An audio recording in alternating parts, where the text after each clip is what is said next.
Pohjoinen magazine, the 14th of February, 1895, digital materials of the National Library of Finland. A look at the lives and conditions of our immigrants in America. The educated base inherited from the homes of Finnish immigrants moving to America. About their behavior in America in general. Saloons and saloon life. When we talk about the behavior of our citizens in that country of freedom, where no one is forced without his own free will into any kind of social endeavors, where the worker and the president are supposedly equal masters, and where all kinds of temptations are set everywhere on the paths of those who are not accustomed to the storms of life, then it is necessary to say a few words about the mental state and social status of these citizens here in their homeland, before they go there to the glorified land of freedom and equality. The citizens who leave us for America are, in general, in the first place, materially the poorest class of the country, crofters, self-employed, servants. Their whole lives, from the first moments of childhood to the last days of old age here in their homeland, are spent in heavy manual labor. Whoever is not more ingenious than usual, so that in the days of manhood he knows and is able to equip himself with safe days of old age, in one way or another, when the strength of the body fails so that he can no longer work, is forced to eat the bread of the poor relief. Even for many decent workmen, who in the days of their manhood have had a large family to support, and thus, even with the best will, have not been able to save anything for the days of old age, the sun of life sets on its lands in the despised position of the poor man, or in the monotonous closets of the poor houses. It is natural that the intellectual property of such a class of people is very small.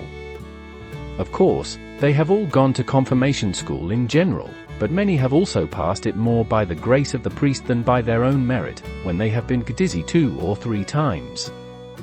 The literacy of the members of this class is very few. Reading newspapers and other literature is just as rare. Even the written information that was obtained by reading the catechism by heart before and during the confirmation school evaporates year by year. And if we take into account the northernmost parts of our country, from which most of the emigrants have gone to America, it must be added that they know very little about human activities, either material or spiritual.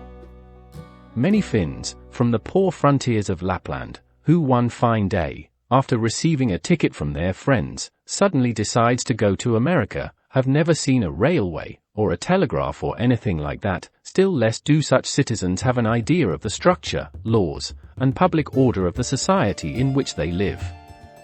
The taxes they are forced to pay annually feel like a burden to them. Very few people understand in the right way what taxes should be paid for. Most of them understand it simply as the lords extorting them from the peasants for their own benefit, so that they can spend pleasant days in laziness and luxury, at the expense of the peasants and the working people in general. In short, most of the people who leave us for America are deprived of almost all intellectual capital. They are poor in both spiritual and material goods. Instead of the love of the fatherland and the noble feelings that the wise friends of the fatherland demand of them, when they reproach them for allegedly leaving their fatherland, their tender mother's bosom for no reason, their breasts have often been filled with bitterness towards the same fatherland whose servants have so many times deprived them of the only cow to pay tribute. Even the shack that has protected them from the winter blizzards is auctioned. Anyone who takes these facts into account will not be surprised at all when he examines the life of those same immigrants in that new homeland, where the conditions are quite different in every respect, the language is foreign, and so on, whatever good or bad he will notice in them. When, moreover, the mother country, their affectionate mother, has made no attempt to do anything for them, when our church as a whole has turned its back on those prodigal sons with scorn, then one must blame oneself if the news about the spiritual life of our citizens in America is not always of the best quality in all respects. As the people in general in all circumstances of life are always more than good, and as that which is most striking deserves priority in the narratives, what I shall speak of my citizens further down in America is chiefly concerned with the evils to which attention cannot be ignored when it comes into their midst. At this point I would like to mention that it is by no means my intention, as some of the narrators seem to be, to speak only evil and to remain silent about the good.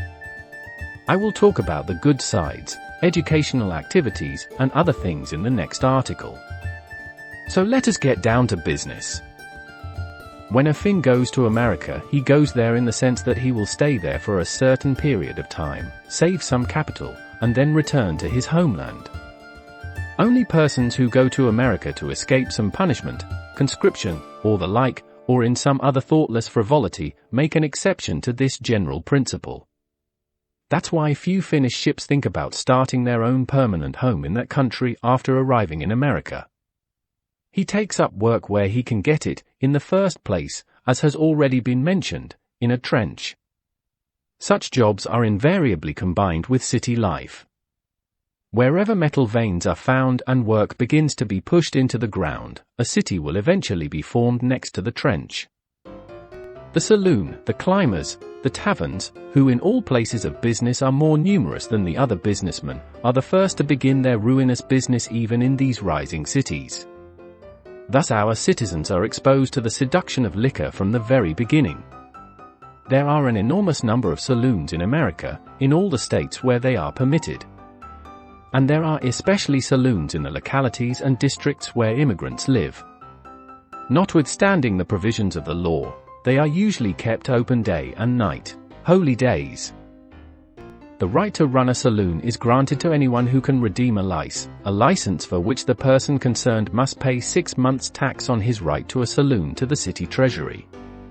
That is why it is chiefly the low, profiteering, and unscrupulous speculators, who do not bother to do honorable work, who choose the profession of saloon skipper. These businessmen, therefore, are despised by the native American from the bottom of his heart, and no gentleman who wants to visit will set up a tavern. That is why saloon keepers are the first generation of immigrants who have learned a little of the country's language and have accumulated enough funds to get their business up and running. When there are many saloons, and the tax for that movement is high, the masters of those establishments try by all possible means, dancing and other things, to lure visitors into their caves. Usually we go to the taverns whose hosts are of their own nationality. Thus, even the bartenders to whom Finns sacrifice their money are often none other than their own citizens, former colleagues, immigrants who have immigrated to the country, just like them. What is horrible is the working people's tavern life in America, because there is always a game of cards in connection with drinking, which very often results in bloody fights. When a newcomer from Finland arrives in America, the tavern is very often the reception place where the friends there first escort him. Here, Finnish Jack is taught the laws and customs of a free country right from the very first night. Of course, America is praised in such circles of friends, and the homeland is often despised. Especially, the bowing of the gentleman has remained a bitter memory for Suomalainen. There is no more fun news for someone who has first arrived in the country than knowing that they have now arrived in a country where no one is forced to be crowned. Somehow, the newcomer is guided in the following way, who with devotion hides every word in his heart: "Now you guy have come to a country where everyone is equal masters. No one here needs to be bowed or addressed. The president of this country is no greater lord than the worker. Here, a workman as well as a gentleman is elected as an official." In particular, they praise the fact that in America you don't have to pay taxes, and you don't have to, if you don't want to, belong to any denomination or the like. In short, the same false opinion is imposed that one has arrived at, that there is no distinction between knowledge and ignorance, chastity and brutality, and that unspeakable happiness for man is that he does not have to worry about an organized social life or any kind of educational institution. As our citizens do not associate with any other than with each other, and when very few of the ordinary immigrants learn enough English in their lives to be able to understand the newspapers or literature in that language, and when, for this reason, they do not attend any meetings in any other language, churches, or the like, the laws and conditions and institutions of America, as they really are, remain almost entirely unknown to most of the immigrants. And this is neither of them, because even the laws and institutions of their own country are not even known by the class of people who move from us to America. Thus it is the case that the majority of our citizens in America live, or at least have lived up to now, indifferent to any spiritual aspirations. For most people, The pub is the only meeting place where they go to refresh their spirits during breaks from work. Many people lose their earnings for the week on Saturday evening, and those who do not lose them then will lose them the next day. I stopped by once on a Sunday morning, just before the church service began, with a friend in a few Finnish taverns. Almost the room was full of us, some boasting on the floor of their past nightly fights, others sitting around the tables, tilting glasses and playing. It is very common to begin the celebration of the holy day. When you get drunk in the evening, you get into a fight and finally go to jail, from which you wake up on Monday morning. I was assured that hardly a single Saturday or holiday night would go without a Finn being jailed for drunkenness or fighting where they can be found in greater numbers. A common criticism is that Finns are the worst drunkards and fighters in America. This is a sad fact, but it is even more sad when those fighters are often considered great heroes among their comrades. Their deeds are praised just as 20 or 30 years ago fights were praised here in Finland, in South Ostrobothnia. Written by Jade Back. Pohjalainen Magazine, the 14th of February, 1895, digital materials of the National Library of Finland.